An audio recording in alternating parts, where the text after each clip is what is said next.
시기라고 우리가 이야기하는 서울이 수도였을 때 그때 중요한 장소들입니다. 그리고 풍납성 안에 궁이 있었다 이렇게 이야기를 하고요. 그리고 또 이제 이어져 오는 도성기로 공주하고 부여, 그쵸? 근데 이제 이 공주에서는 한 63년인가 운영을 합니다. 그리고 여기 부여에서 우리가 과거에 역사교육 받을 때 그 당시 도성 이름이 사비기라고 해서 어떤 그 시기에 여기에서 도성을 운영했던 기간 해갖고 사비기라고 얘기하잖아요. 그 기간에 여기에서는 또 다른 궁이 일정 기간 동안 운영이 됐던 거예요. 근데 이제 여기를 운영했던 궁으로 운영했던 왕은 누구냐면 무왕이에요. 무왕은 네 서동이 나중에 무라고 하는 왕으로서의 시호를 받게 되죠. 그때 여기서 한 20년 내지 30년. 그런데 이제 이렇게 도성지였다고 하는 곳이 이렇게 여러 군데 있는데 흥남부성은 좀 안타까운 게 전체 면적 중에 한 10분의 1 정도밖에 조사를 못했다고 해요. 그리고 지금도 시도는 하는데 어떻게 해요? 너무나도 이 높은 건물들이 많이 들어서니까 실사를 와서도 좀 이렇게 긍정적이 않은 반응을 하는가 봐요. 그런데 사실은 백제 역사 중에 거의 500년이면 어마어마합니다. 그래서 10분의 1만 발굴조사에서 인물을 봤는데도 굉장해요. 그래서 저는 개인적으로 어쨌든 언젠가 기회가 되면 다시 한번 찾아보고 확인해보고 결국은 조금 해야 되지 않나. 왜냐면 한정된 땅덩어리에서 웬만한 데는 지금 다 찾아보고 손대고 지금도 물론 나오긴 하는데 그렇잖아요. 그리고 이제 공주 부여 있었어요. 그리고 여기에도 왕궁이 있었는데 그럼 이 왕궁리 유적만의 차별성, 특별성은 뭐냐? 자, 여기에도 궁이 있었고요. 여기에도 궁이 있었고요. 흥남조성 안에 궁이 있었어요. 그런데 왕궁 유적 같은 경우는 아래에 3개의 문을 두고요. 담장 길이가 동서로 얼마고 남북으로 얼마고요. 여기는 들어서자마자 어떤 건물이 있고요. 또 여기는 후원이고요. 여기는 공방이랑 화장실이 있었어요. 하고 전체적인 외곽부터 안에 배치를 고스란히 확인할 수가 있어요. 지금 국내에서는 유일하다고 보시면 돼요. 우리가 가면 건물이며 공간 다 확인할 수 있는 경복궁을 제외하면 유일한데 이제 터로서 여기에 있었대 남아있는 장소는 많이 있죠. 그런데 전체적인 거 확인은 지금은 거의 유일하다고 보시면 돼요. 그래서 이제 앞으로 더 이 공간이 더 중요해지지 않을까 이런 생각을 하고요. 또 하나 보실 거는 지금 다녀오신 미륵사가 여기에요. 여기가 미륵산이죠? 미륵산 뒤에 용화산이라고 하는 산봉우리가 또 있어요. 거기가 쭉 내려와서 여기가 끝마댕이. 그래서 사실은 이 지형이 고도가 이렇게 흘러내려요. 이렇게. 그래서 이 공간을 조성했을 때 여기는 성토를 꽤나 했겠다. 이렇게 바닥을 좀 평평하게 하느라고 손을 많이 댔겠다 하는 그런 부분이고요. 이 앞쪽에 들어오실 때 차 주차해서 내리시고 쭉 이렇게 해서 오셨어요. 여기가 전시관 위치가 여기거든요. 이쪽에 마을이 있죠. 사람들 사는. 근데 이제 여기가 궁이다 하면 조선시대 기준으로 볼 때 궁 있으면 앞에 흔히 말하는 시가지 있어야 되잖아요. 근데 사람들이 살고 있어. 그래서 차후에는 아마 여기도 조금 가능해지면 조사를 해야 하지 않을까 그런 이제 뭐 얘기들을 많이 하고 있고요. 실제로 여기에서 이제 바닥을 건드리는 공사 같은 거 해서 가져보면요, 이 대지를 조성한 형태가 많이 비슷하대요. 이 궁 안에 땅 상태하고. 그리고 이제 여기는 들어가시게요. 이 부분 이제 순서대로 이렇게 불이 들어와요. 근데 지금 좀 많이 이제 그 중간쯤 되거든요. 영상으로는 이 불 켜진 장소가 공방지입니다.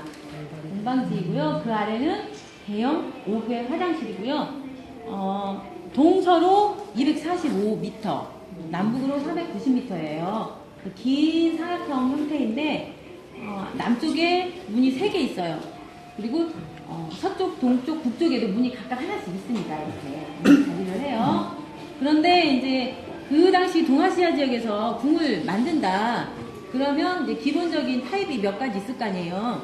근데 이제 이런 식으로 남쪽에 3개의 문이 있는데 가운데 문을 들어섰을 때 중요한 건물을 먼저 만나고 우리나라 경복궁 가면 가운데 문 들어서서 근정정 만나잖아요. 그것처럼.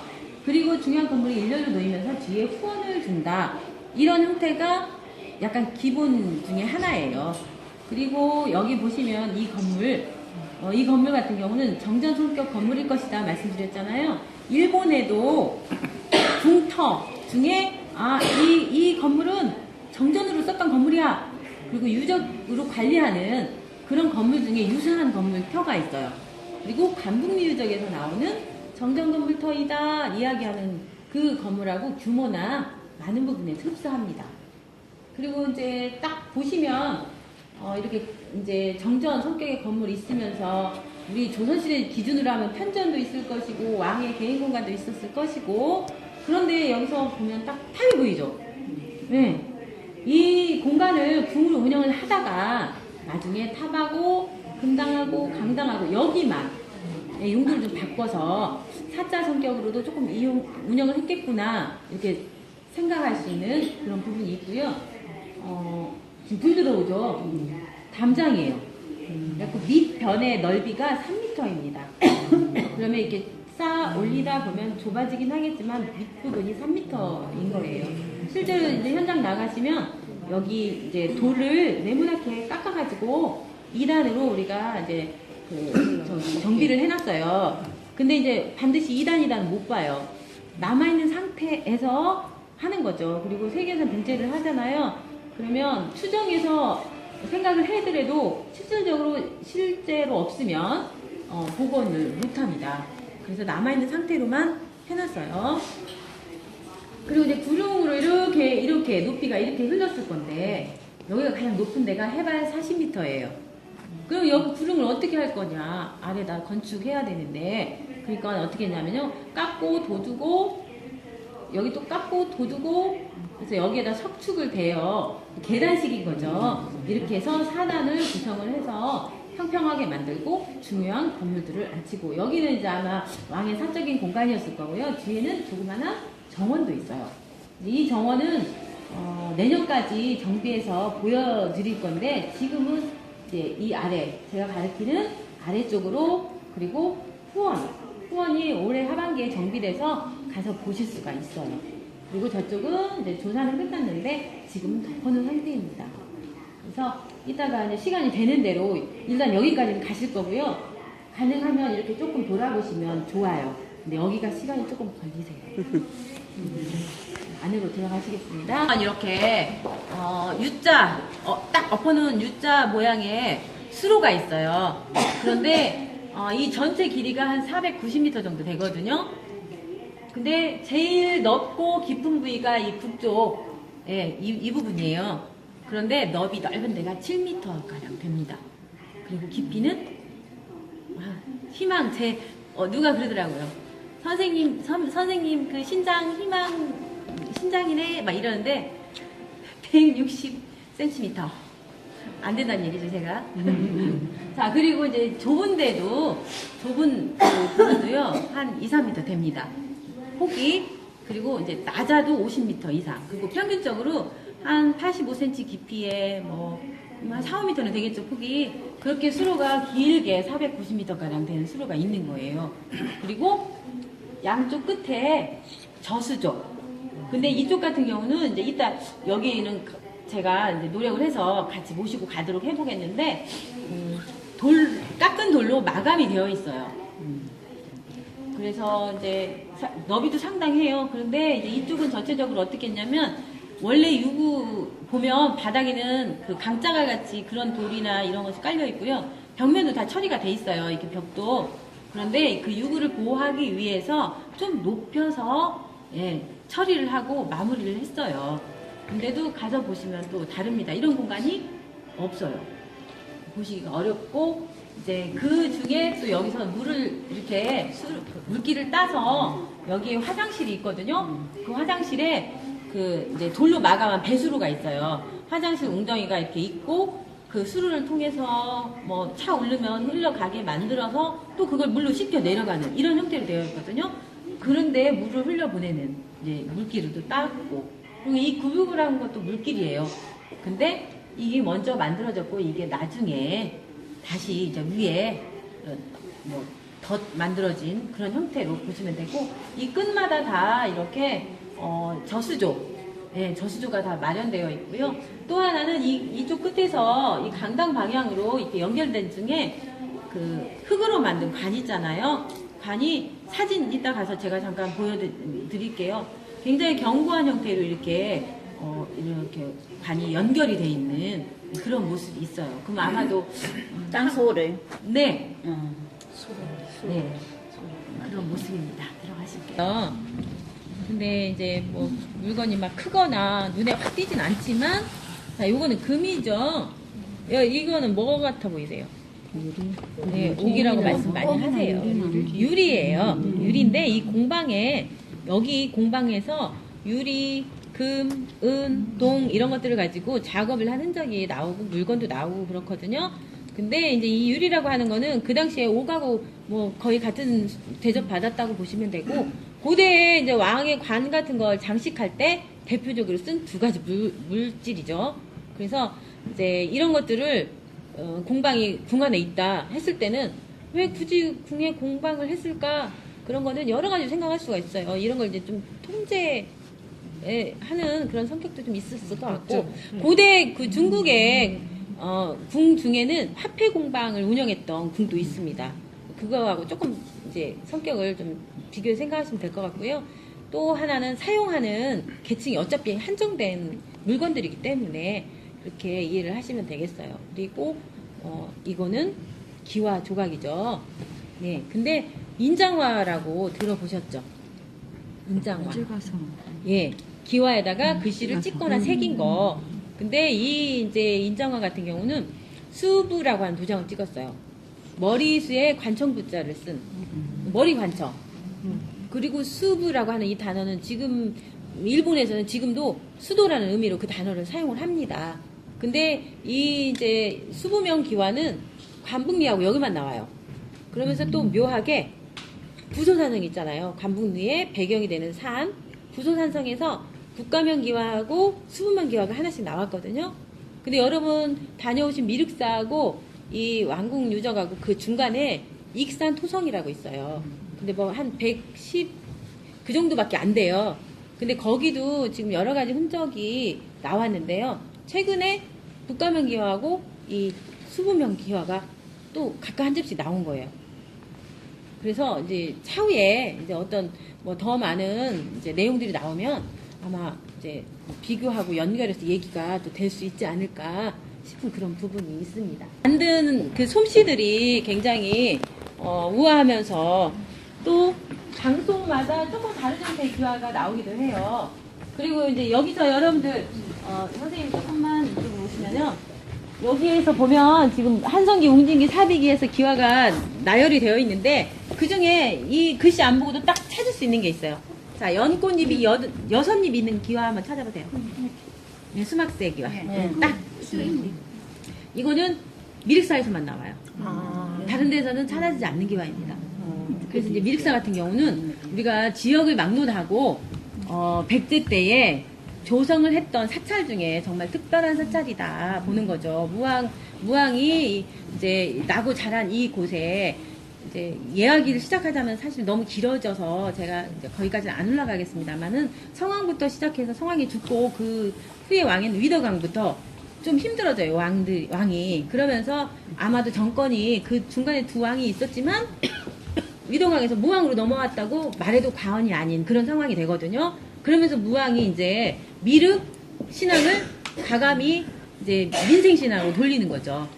그래서 미륵이 하생해서 뭐 어쩌고 이제 이런 이야기들, 미륵 사과 관련된 이야기가 나오잖아요. 그러면서 미륵사만의 기화를 하는 거예요. 예. 이게 이런 거 하나를 볼 때는 어떤 자리에서 나오는 물건 하나가 그곳에 대한 많은 이야기들을 끌고 나오는 거예요. 예, 그래서 이 이제 기와의 모습도 아름답지만 하나하나가 담고 있는 이야기들을 우리는 찾아보고 또 들을 필요가 있다. 예, 저쪽으로 오지 않았음에도 이런 항아리들이, 대형 항아리들이 나오는데요. 지금 이 중에서 가장 오래된 항아리 한번 찾아보세요. 가장 오래된 항아리. 크기도 알아. 크기는 이 항아리가 제일 큰데. 어디? 제일 오른쪽. 그렇습니다. 이쪽은 이제 백제 때, 이쪽은 통일신라 때 대표적으로 제가 비교를 해드리면 나중에 항아리 뭐 크기는 뭐 둘째고 이렇게 여기 장식이 들어가잖아요. 어깨가 항아리 어깨가 풍성해지고 목도 길어지고 뭐 이런 식으로. 그런데 저 항아리는 흠이 하나도 없어요. 이렇게 발굴 당시 사진이거든요. 이게 이 지역이 그런 지역이라는 거죠. 고스란히 이제 땅 밑에 묻히면 그대로. 그리고 주변 경관이 이런 유적 중에서 가장 자연적이라고 보시면 돼요. 이 왕궁리나 미륵사 같은 경우에. 다른 곳은 사실은 중요한 자리들이 그 중요한 자리라고 하는 거는 우리가 이 고대에도 중요했는데 계속해서 중요한 자리더라고요. 보면 공산성 같은 경우도 웅진으로 도읍을 옮길 때 거기다가 자리를 했는데 나중에 통일신라나 뭐 고려 때나 조선 때나 보면 계속 성을 개축하면서 중요 요지로 사용을 한 흔적들을 발견을 하거든요. 그런 것도 있고요. 마찬가지 거예요. 좋은 자리는 끝까지. 제가 이제 대표적으로 제일 큰 구덩이 말씀드리면 길이가 10m고요. 깊이가 3m. 너비가 1.8가량 돼요. 그리고 저기 이제 기둥이 세워져 있잖아요. 이건 지지에서 상판을 올렸을 것이다. 그리고 우리가 상식적으로 생각할 수 있는 그런 모습으로 이렇게 만들어서 사용했을 것 같다. 추정이 돼요. 그리고 이제 이 구덩이는 여기 구세 한 곳만 이렇게 하나, 둘, 셋 이게 제일 큰 구덩이에요. 근데 이제 이 2m 높이에서 이렇게 수로를 땄어요. 2m 높이 전체는 한 3m가량 되는데 그래서 어떻게 해요? 일 다 보고 좀 가라질 거 가라앉고 안에서는 숙성되면서 위에 차 올리면 2m 높이에서 이렇게 흘러 내려가는 거예요. 네. 그러면서 오른쪽에서 아까 제가 수로 얘기할 때 말씀드렸잖아요. 이렇게 씻어 내려가. 냄새는 어떡하나 하는데요. 흔적이 이 위에 다 삭판을 했을 걸로 그런 흔적들이 좀 나옵니다. 그래서 그러면 처음에는 우리 이전에 도성이었던 곳에 보면 목과 저수도나 아니면 목과 저장고 이런 게 나와요. 그러니까 이제 이런 기둥이 나오니까 여기도 무슨 저장고였나? 종류별로 다 나오고 또 하나는 여기서 뒤처리용 나무 막대. 말 그대로 뒤처리하는 나무 막대예요. 이때는 종이 잘 못 만들 때. 그쵸? 근데 종이 있거나 없거나 웬만한 사람들 그 나무가 일단 사진 잠깐 나올 건데요. 나뭇가지를 정말 매끈하게 손질을 합니다. 어느 세월에 그 손질해서 쓰고 뒷고장도 쓰겠어요. 근데 이제 또 하나의 이제 결정적인 이야기는 여기 보세요. 매끈하게 반질반질 되어있죠. 처음에 여기 조사원 한 분은 화장실로 생각을 못하니까 나무가 딱 나오니까 이제 자기가 했대요. 일정한 길이로 해서 그냥 뭐 정해진 수치로 쓸 수도 있는 거잖아요. 그래서 막 손으로 깨끗하게 세척다고 했다는데 알고 보니 뭐예요? 한방대기. 근데 여기서 저거와 같이 기생충이 종류별로 나왔다고 제가 말씀드렸잖아요. 보통은 옛날 집회에 가면 해충, 편충 정도는 발견이 돼요. 근데 여기서는 간디스토마, 간디스토마 그 충 알까지 나온 거예요. 그래서 그렇게 보면 뭐예요? 섭씨가 알 수 있잖아요. 그리고 이 사람들의 활동 반경도 알 수 있고. 그래서 이런 화장실 구덩이 하나가 굉장히 많은 정보를 줍니다. 그러면 근데 이제 원형으로 그대로 하면 좀 난감할 텐데 이렇게 반달형으로 잘랐어요. 그러면 이제 이걸 누가 썼을까 그게 문제인데 제가 아까 말씀드렸잖아. 웬만하면 그냥 뭐풀 집어서 하고 이렇게 많은 분들 만나뵀잖아요. 어떤 분들은 그런 얘기도 하세요. 산골에 옛날 어르신들 돌로도 처리했다고 그런 얘기도 듣고요. 지푸라기는 당연하고 새끼들 얘기하시는데 사실은 이 화장실 문화 하나만 갖고도요 그 기후도 알 수 있습니다. 어떻게? 자, 어디를 갔어요? 화장실 그 뒤처리 끈이야. 새끼줄 아까 말씀하신 거 꼬아서 이 나무에다 딱 묶어서 달아놨어. 근데 이제 어디는 가니까 이게 물에 잠겨 있네. 그래서 일 보고 쓱 지나가 그대로 그냥 그렇게 놔두면 끝나는데 또 어디는 갔더니 어떻게 해요? 새끼줄이 꼬여 있는데 물도 없어요. 그냥 쓱 지나가고 그냥 가버리네. 어떻게 해, 다음 사람은? 어떻게 할까요? 손으로 그건 아니지. 그런 경우에요. 이거를 어디다 대고 탁탁 터는 거예요. 짐작가시죠? 굉장히 건조한 지역. 기후도 알 수 있어요. 그리고 제가 이제 말씀 아까 드리는 중에 나무 기둥이랑 있었다고 그랬잖아요. 그리고 역시 막대도 마찬가지.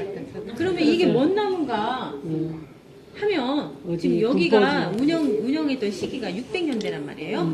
지금부터 몇 년 전이요? 1400년 전. 아, 이 주변에는 그때는 어떤 나무가 많았겠구나. 그런 것도 알 수 있어요. 그래서 유럽도 그렇고 일본 같은 경우도 화장실만 가지고 연구하는 학문이 있습니다. 우리도 해야 될 것 같아요. 이 정도 나왔으면. 자, 그리고 제가 일본에서도 이런 화장실 가지고 학문한다고 했는데, 그럼 고대 화장실이 일본도 있다는 얘기잖아요. 그럼 우리가 먼저일까? 일본이 먼저일까요? 당연히 우리가 먼저일 거다. 내가 이런 얘기 하죠. 자, 중국에는 우리보다 20년 내지 30년, 길게는 100년 정도 뒤에 어떤 장소냐면 도성으로 운영했던 지역.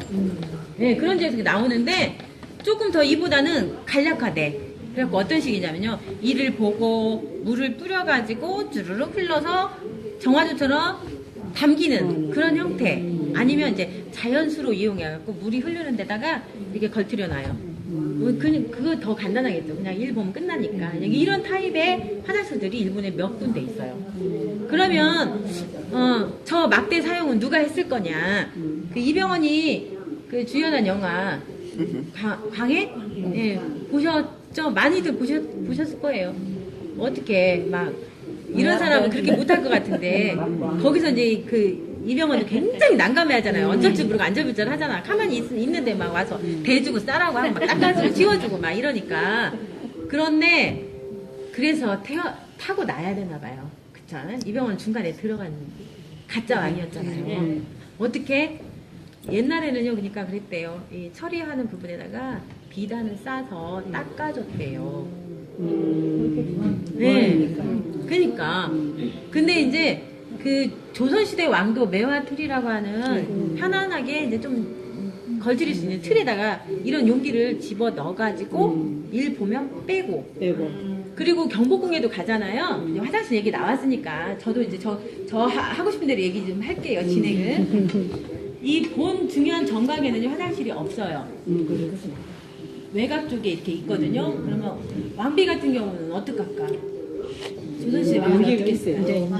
요강. 선생님 뭐라고 하셨어요? 요강 같은.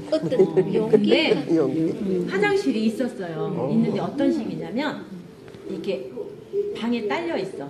딱 가면 우리 얼마 전까지만 해도 쓰던 판자로 된 화장실 아래 구멍 뚫린 이렇게 해서 일 봐.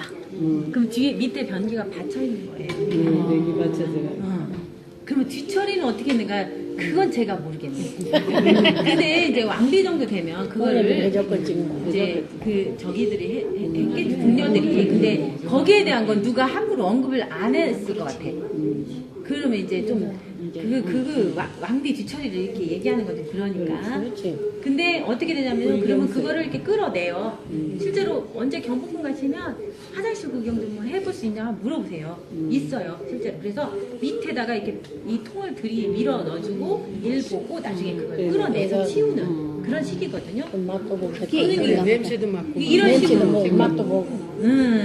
그랬다고 하는데 그게 그렇게까지 했을까? 그래야 나와 있어요. 그래요. 그게 뭐. 근데 이거 보시면 이거는 그보다 1000년 이상 오래된 거죠. 1000년가량. 그렇게 참 잘 생각하시면 만들었어요. 돼요. 네. 왜 그러냐면 우리 조선시 중엽이 1600년 잡으면 여기는 600년 되니까 1000년가량 대충 이것이 변기가 2개가 나왔어요. 여기에서. 그러면 이제 그 뒷닦개는 만들기도 잘 만들었다. 아마도 이 변기하고 짝꿍이 아닐까. 예. 그럼 누가 썼어요 이걸? 왕이.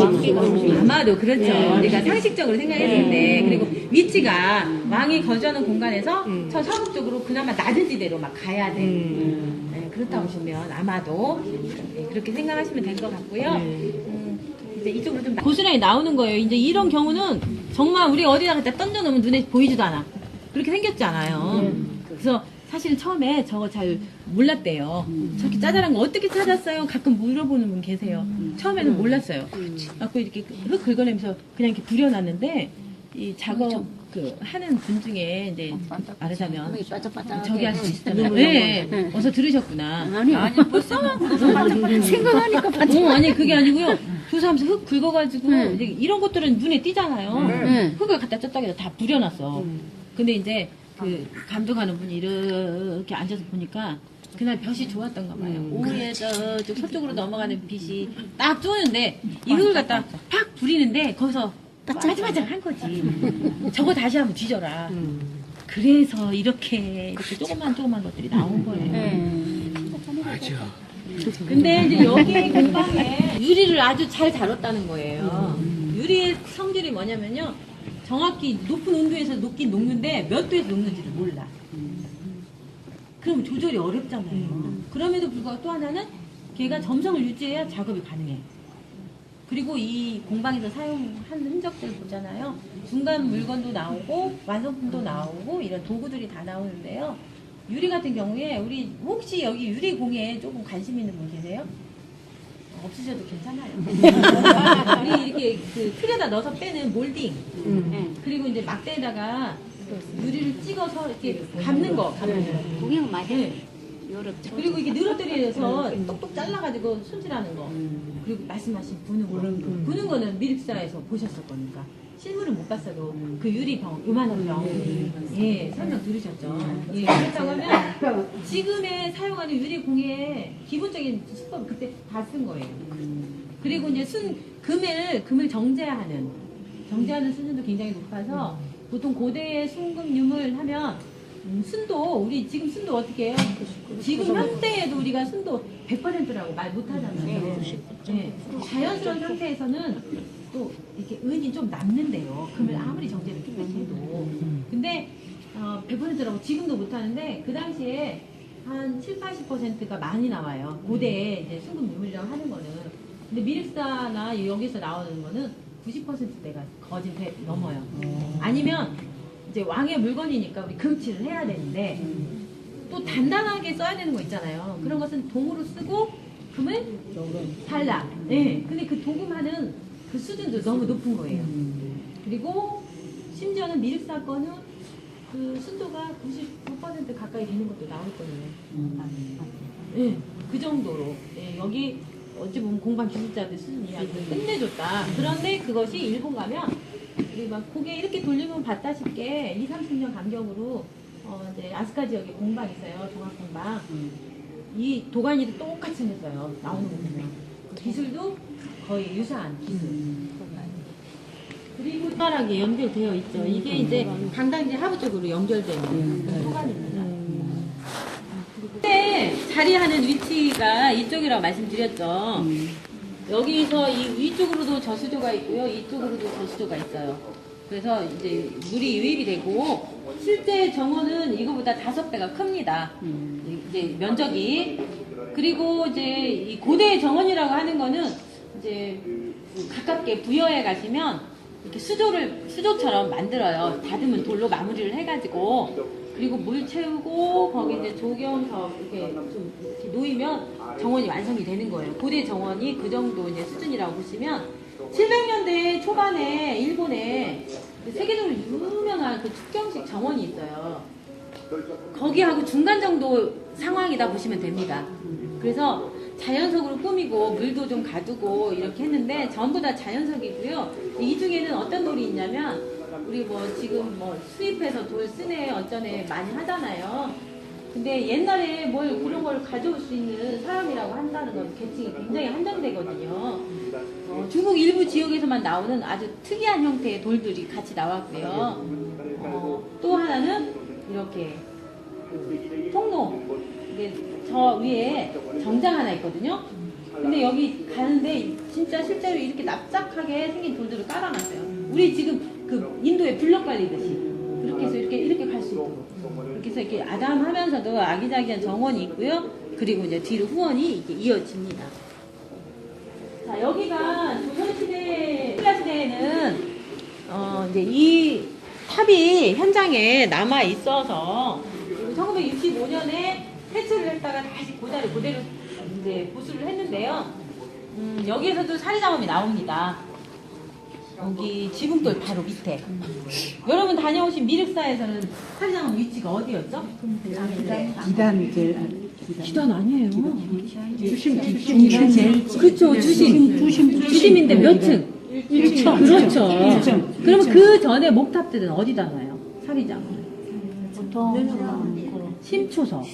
심초라고 하는 거는 목조탑들이 이렇게 중심의 기둥을 잘 잡아줘야지 이렇게 엮어서 올라가잖아요.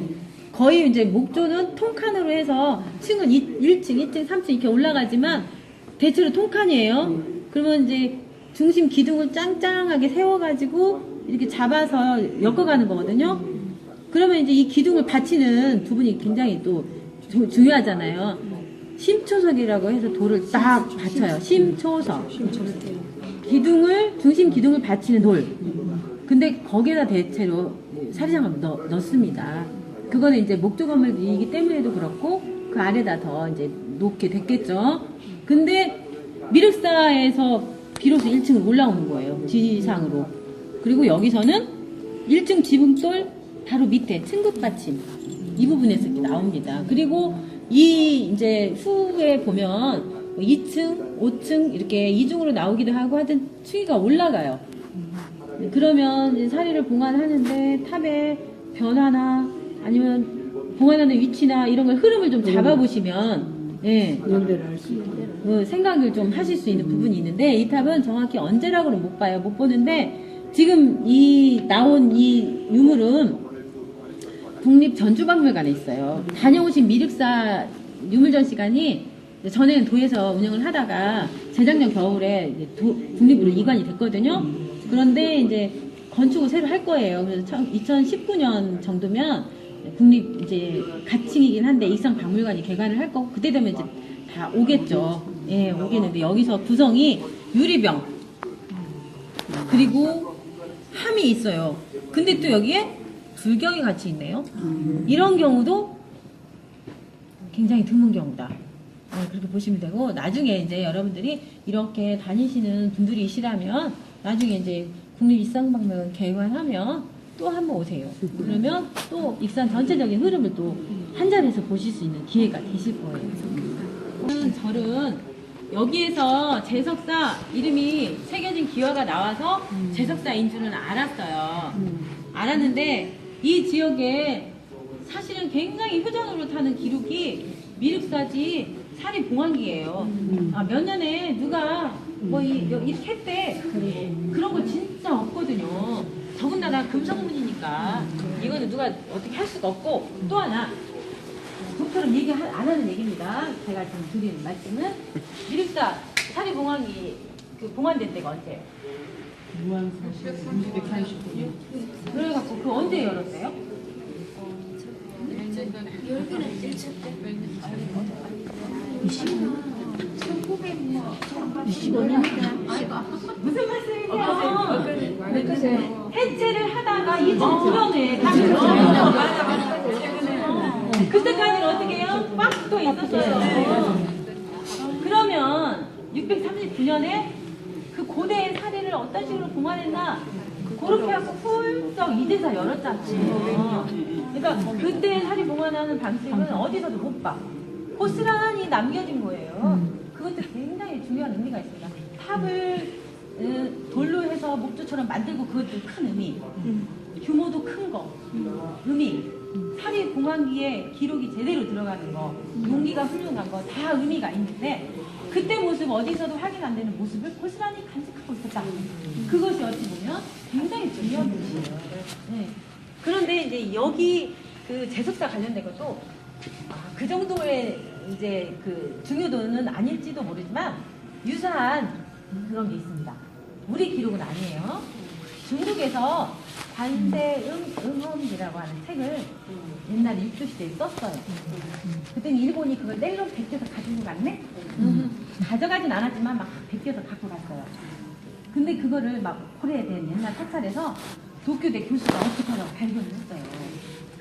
근데 그 책은 무슨 책이냐면 관세음 신앙에 대한 체험. 근데 그 중에 일부분에 어떤 내용이 있냐면요. 백제 무왕이 지고밀실이 여기 군마로 선도를 했다. 예, 정사를 운영하다가 639년에 제석사에 불났다. 그래갖고 7층 목탑이랑 그 금당, 지금으로 말하면 금당, 정각도 타고 이렇게 회랑도 타고 다 탔다. 이게 거기 잡혀서 639년에 불탔다. 기록이 남아있구나. 예. 이유랑 그거다. 그랬더니 거기서 뭐 수정병하고 뭐뭐가 나왔는데 오래 타고 나니까. 예, 나왔는데 사리가 안 보였다.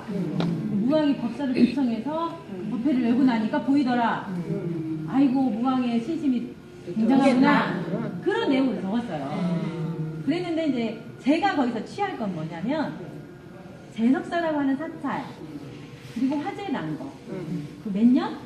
639년. 그렇죠. 그래서 제석사라고 하는 사찰이 그때 있었다. 근데 이 제석사가 쫙 나왔네요. 그러니까 어찌 보면 639년에 불이 나고 그 자리에 다시 지은 제석사일 거예요. 여기 남아있는 제석사는. 근데 어쨌든 제석사라는 불이, 아니, 사찰이 탔다. 639년에 있었던 거잖아요. 그런데 나중에 흔적이 있고, 기와의 제석사 이름도 있고 그랬으니 백제 때 있던 제석사를 한번 불났는데 다시 지어서 그 자리에 그대로 있고 그럼 불난 건 어떻게 돼요? 불난 건 저기잖아요. 제석사는 어디에 있냐면요 왕궁유적이 끼다랗게 있잖아요. 그러면 동쪽으로 한 1.3km 내지 4km 직선거리로 있는 곳에 자리가 있어요. 근데 백제 때는 이제 지역은 좀 다르지만 혹시 아세요? 사찰을 지으면 어떤 형태가 기본이냐면 탑, 그렇죠. 일탑, 금당 하나, 당당 하나, 그리고 이제 부속 건물이 대체로 5쪽 평지라서. 그런데 그런 형식으로 하나씩 있는 거는 제일 커. 네.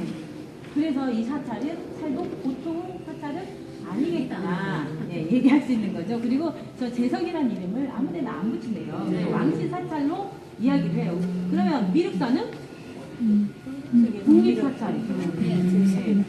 지금 여기는 왕실 사찰. 그리고 이제 그 화재 폐기물 중에 보면은 저 가운데 보시면 소조상 같은 게 있어요. 자, 대덕사 화재 기록이 있으면서 7층 목탑이 탔다 이랬어요. 그리고 저 나온 것들은 법당을 장식했을 수도 있지만 목탑을 장식했을 수도 있거든요. 그럼 우리 목탑 남아있는 중에 저런 거 보시는 사람이 있어요? 없어요? 그러니까 근데 저거 보시면 그때의 제석사에서 나온 것들이라고 그랬죠. 그럼 나중에 이제 연구를 좀 더 해야 되지만 우리 목탑의 장식한 모습도 한 번쯤 이 이제 소조상들로 미루어서 생각해 볼 수 있겠구나. 그리고 그때의 건축물, 흙벽을 만들고 이제 지붕을 얹고 했던 그 건축물의 일부분을 또 보시는 거예요. 이제 저런 부분들이 남아있질 않아요. 아까도 잠깐 언급했지만 부여에 그 도성이 있을 때 성왕이 죽잖아요. 아들 저기 신라 쪽으로 전쟁하는데 내보내서 갔다가 어떻게 해요? 죽어요. 3년 사성 뭐 얘기도 나오고 간산성도 나오는데 그 죽고 나니까 어떻게 해요? 왕이 혼자 전쟁하지 않잖아요. 하면서 주변에 그 이제 물건 좋은 호족들 도움을 받는단 말이죠. 근데 어떻게 가서 전쟁을 지고 왕이 죽었네. 그럼 그 아들은 어떡하라고? 그래가지고 미덕왕이 심지어는 기록에 출가하고 싶다까지 얘기할 정도로 그랬다고 하는데 결국은 그러고 저러고 하면서 40여 년 이상 왕노를 해요. 그럼 어떻게 해요? 이제 모책을 마련을 해야지. 그래서 딱 내다 봅니다. 법왕이 청년 때, 그러니까 그 미덕왕의 형제가 해왕이에요. 그 아들이 법왕이에요. 조카뻘이잖아. 예, 근데 조카가 청년 시절에 담노제로 이렇게 딱 너 가서 저기 그 금마종 가서 있어. 여기를 보냅니다. 그때도 여기는 지명이 금마저였어요. 금마에 가봐. 그리고 무왕의 탄생설화 중에 연못가에 사는 과부가 용하고 통정해서 나왔다. 네, 그 이야기가 있어요. 그래서 실제로 무왕의 청년 시절에 뭐 어떻게 됐다는 없지만 어떻게 우리 추론이 조금 되는 그런 내용입니다. 그래서 이제 이쪽에서 나고 자랐고, 자, 그 삼국유사 안에 무왕을 어떻게 표현하냐면요, 기량난츠 이렇게 표현합니다. 그 사람 기량을 측량할 수가 없다. 선화공주는 뭐라고 나오냐? 미연무쌍. 그 아름다움을 비교할 사람이 없다. 그래서 기량난측의 서동이 여기까지 가는 거죠, 이제. 소문난 예쁜 공주를 취하려고. 근데 그것은 표면적인 스토리고, 아니면 그냥 우리가 설화로 이렇게 뭐라고 할까요? 퍼진 스토리고, 실질적으로는 그 윗대에도 한창 전쟁 중에도 국가 간에 혼인이 있었잖아요. 어찌 보면 뭐 그런 부분을 제가 이제 얘기를 하게 되면 재구성이 되는 거긴 한데, 아마 여러 가지 어떤 그 목적이 있지 않을까. 예쁜 예쁜 그 공주를 내가 취하겠다. 그래서 막 기략을 짜서 갔다 오잖아요. 근데 모든 것들이 좀 더 확대하면 굉장히 그게 넓은 게 돼버려요. 어쨌든 그렇게 해서 이제 오게 되는 겁니다. 그럼 익산이 어떤 곳이냐? 삼한시대 때부터 이쪽에는, 거기는 농사 잘 되는 곳이야. 큰 자연재해도 다른 지역에 비하면 별로 없어. 왜요? 강이 위아래 이렇게 흘러요. 이거는 금강, 이거는 만경강. 그리고 지대는 어느 정도. 그리고 우리가 옛날부터 물가에 살긴 살았지만 아주 물 옆에 아니고 물가 중에서 살짝 언덕진데 이런 데 사람들이 주거를 많이 했거든요. 그리고 실제로 큰 강이 막 익산 뭐 중앙 이렇게 흐르고 이러진 않는데, 생각을 해보세요. 두 개의 강이 있으면 그 색강들이 얼마나 많겠어요. 그래서 우리 심장이 이렇게 어디 보면 그 혈관이 막 이렇게 막 다 뻗어 있잖아요. 그것처럼 색강이 굉장히 많아요. 그래서 지금은 기후가 많이 달라졌지만 옛날에는 뭐 크게 큰 홍수도 없고 뭐 가뭄이 있어서 농사를 못 치고 이러지도 아니었던 곳이에요. 그러니까 여러 가지 조건이 좋잖아요. 문물을 뭐 주고받고 할래도 이렇게는 못 다녀. 이렇게 다녀야 돼, 해안가로만. 네, 강 줄기가 두 개가 하고 이렇게 진입이 가능하니까 얼마나 좋은 조건이에요. 그래서 더 이렇게 됐을 것이다. 그리고 또 하나는 익산에 그 금강하고 익산 말하면 서북편이죠. 익산 전체 이렇게 면적 놓고 봤을 때 거기에 입점리 고분군이라고 해서 500년 초 뭐 그쯤에 만들어진 그런 무덤군이 있어요. 근데 거기서 금동모, 그다음에 신발 이런 게 나왔어요. 그 정도의 물건이 나오는 곳은 그만한 세력이 있는 곳이었던 거죠. 기본적으로 바탕이 이렇게 있는 그런 지역이었다. 그래서 여기에다가 어떻게 해요? 망 짓고 또 어떻게 해요? 또 국립사찰 짓고, 지금에야 국립청사 좀 빨리 분산 좀 하자 해서 하지만 그 옛날에는 택도 없었을 것 같아. 저 어릴 때만 해도 그거 쉽지 않았잖아요. 국립기관 어디다 지방에다 내어보내는 게. 근데 이제 그런 대공사를 한 거죠. 그러면요, 한자를 옮겨 쓰면서 뜻이 옮겨지기도 하고 의미 옮겨지기도 하고, 그런 과정에 이렇게 표기에 우리가 지금은 정말 이해하기에 조금 이런 표기가 있긴 있습니다. 그런데 예를 들어서 무광왕이라고 하는 왕이 백제 왕 중에 있나요, 없나요?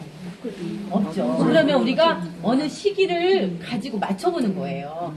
그래서 근데 또 하나는 기록상에 무강왕이라고 하는 이름이 나와요. 삼국유사 안에. 근데 어디에는 무강무 해서 무강이라는 이름이 없다 나오기도 하고, 또 그 이제 뭐 부록처럼 달린 연표 안에는 또 무강왕이 무왕이다. 또 이렇게 표기되는 것도 나와요. 그러면 어떻게 해요? 우리는 무왕은 있었으니까.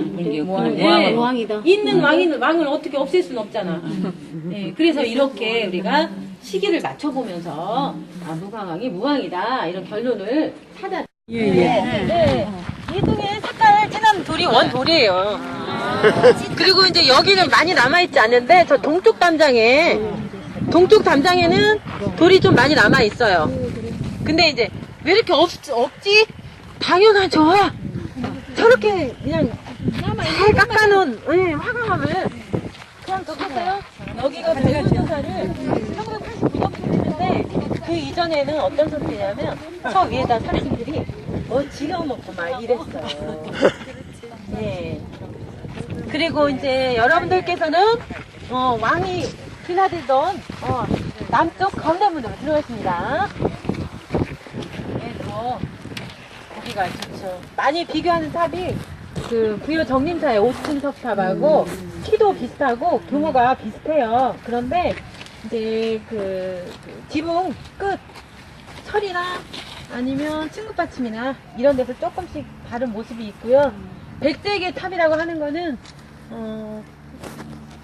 특징이 뭐냐면 우리가 목조 건축물을 처음에 석탑으로 옮겨서 만들기 시작하잖아요. 그래서 집처럼 지붕이 넓고 얇고 쫙 펼쳐져 있어서 기단 바깥으로 낙수가 되도록 되어 있는 거예요. 우리 옛날 집도 보면 그 처마에 떨어지는 물이 토방 바깥으로 떨어지잖아요. 네, 그런 것처럼 그런 특징을 가지고 있는 탑들이 백제계 탑이라고 보시면 돼요.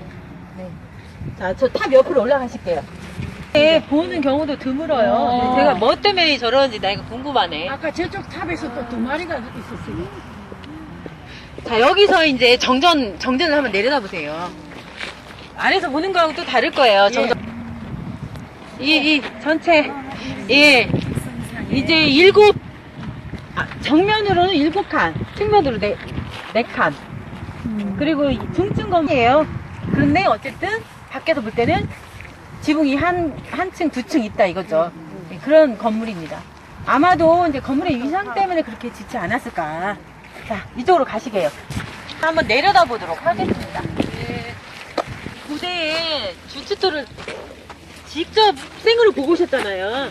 근데 보통은 이렇게 유적을 정비하면 이런 식으로 이게 지금 높여진 상태예요. 원래 유구를 높여서 표현해 놓거든요. 근데 미립사지는 어떻게 해요? 생으로 주춧돌 보여줘요. 그렇게 정비된 유적이 없습니다. 장비 이렇게 초석 높은 거 보셨죠? 네. 한 1m가량 되는 거. 근데 그런 형태의 초석이 여기서도 나오고 제석사에서도 나오고. 예, 그런 높이 초석이 많지 않거든요. 고대 이렇게 건축에서는. 덮여진 데가 다 정원이에요.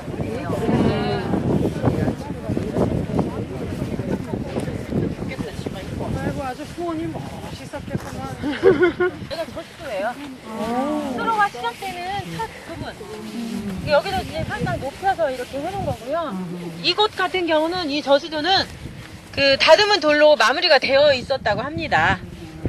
네. 그리고 이제 여러분이 쭉 가시면서 저 수로에서는 이제 쭉 그냥 줄지어서 가셔야 되기 때문에 제가 좀 말씀을 드리면 중간중간 돌들 이렇게 수로에 놓여있는 돌들은요 원래 거기 있던 돌이라고 보시면 돼요. 그래서 이렇게 천천히 보시면서 가시게요.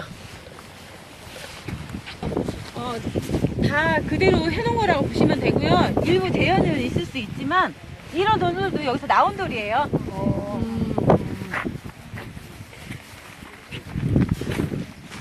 이 건물도 규모가 만만치 않잖아요. 근데 이제 처음에는 여기가 뭐 어떤 재래용으로 썼던 건물이 아닐까, 이 건물지만 먼저 이제 파악이 됐을 때는 그렇게 생각을 했는데 이 수로가 나오고 보니까 저수의 기능도 하고 물 공급이 일부 되는 그런 그 흔적이 있으니까 물 공급이 뭐 어떻게 해서 됐겠다 이런 거는 정확히 지금 이제 확실한 말씀 못 드리지만 이제 어느 정도 물을 가두어 놓고 공급하고 이런 기능을 했을 거란 말이죠. 그리고 또 하나는 이 후원의 조경 부분도 어느 정도 담당을 했을 거고, 그러면서 여기에서 그렇다고 하면 여기서 연애도 했을 수 있겠는데 이제 이런 생각도 한번 해보는 거죠. 예, 그래서 이런 게 아마도 누각식 건물이 아닐까 이렇게 보세요. 그리고 저쪽에 보면 동그랗게 주춧돌 있잖아요. 저쪽은 길다랗게 복도식의 그런 건물이 있었겠다 이렇게 봅니다. 그리고 이제 이쪽 방향으로 내려가서 참 여기서 정면으로 보시면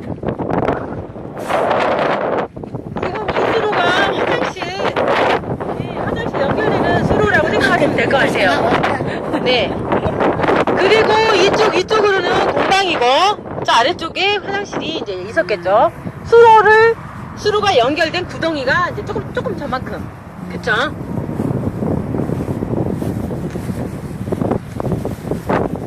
그 수로 길이도 뭐 16m 이래요.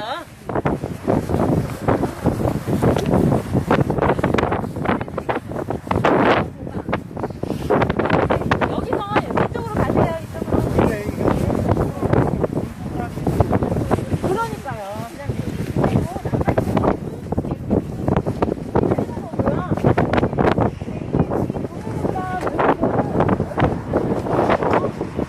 원래 있던 네, 저마다 될수 있겠다. 걸러지고. 오, 이거 봐.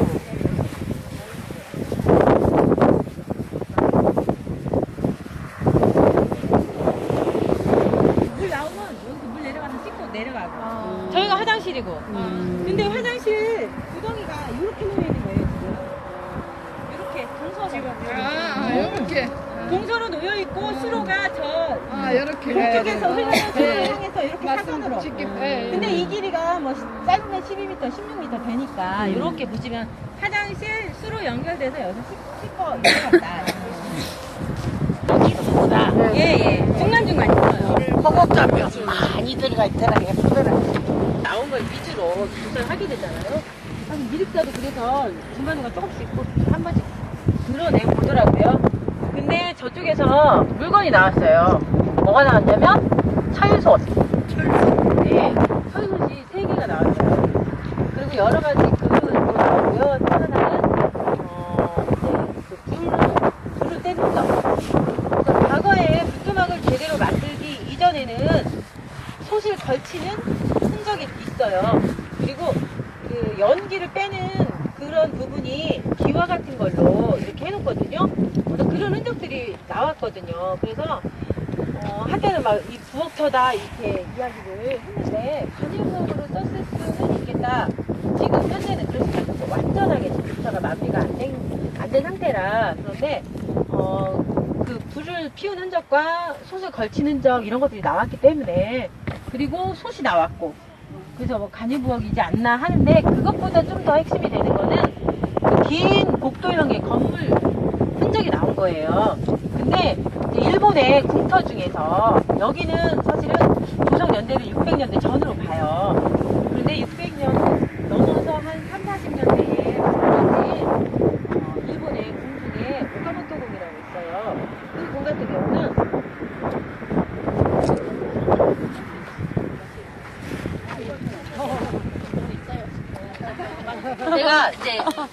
제가 이제 이게 지금 궁 터잖아요.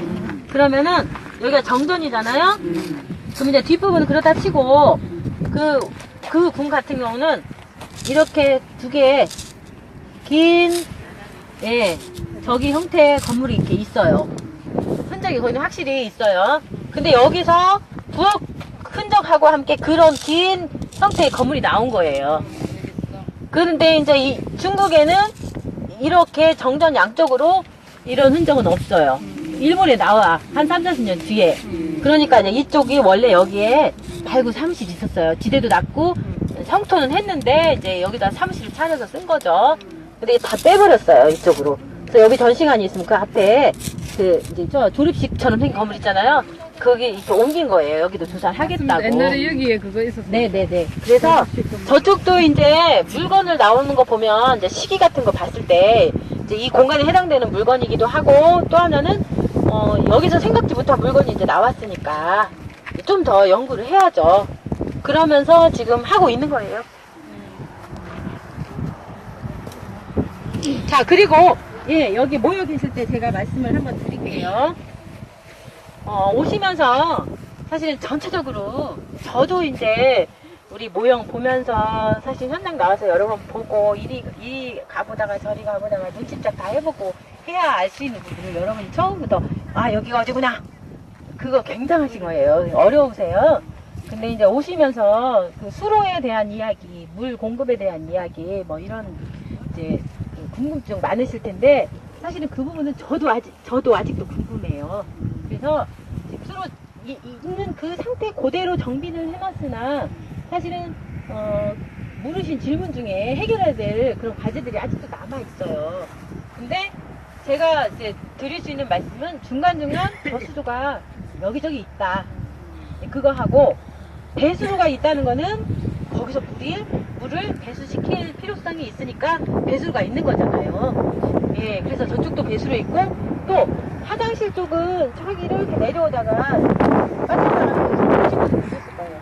맨 위쪽이 공간이고 그 배수로 밑으로 이제 화장실이 동서로 이렇게 크게 세 개가 있어서 한손으로 그 이제 넘치기 전에 이미 저 높이에서 빠져나가는 오물 빠져나가는 배수로 씻겨서 내려가는 물로 마감된 물이 흐르는 배수로 이렇게 있잖아요. 그래서 배수로 보신 분들은 보셨죠?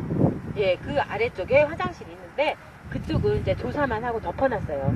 그걸 어떻게 예, 제가 설명 처음에 드릴 때 말씀드렸는데 제가 좀 어떻게 전달이 부족했나봐요. 그래서 이제 그쪽도 나중에 해야죠.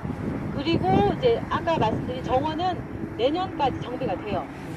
그러니까 오시면 이 서북편을 빼고는 다 이제 보실 수가 있는 거예요. 그리고 이제 자꾸 이제 없는 장소, 안 보던 장소를 다니셔야 또 눈에도 더 들어오고 애정도 생기고. 이제 저는 가끔 그런 얘기를 합니다. 대뜸 특별히 관심 없는 분들은 이런 데 오시면 어떤 경우는 지루하기도 해요. 저도 옛날에는 그렇습니다. 그런데 이제 이런 거 있잖아요. 내가 키운 새끼하고 맡겨 키운 자식하고는 다르죠. 애정도가. 기본적으로 내 자식이지만 그것처럼 자꾸 곁에서 보고 뭐 조금 재미 있더니 없더니 그것과는 또 달라진다. 이렇게 이제 말씀을 드리면서 오늘 이제 여러분 보내드리고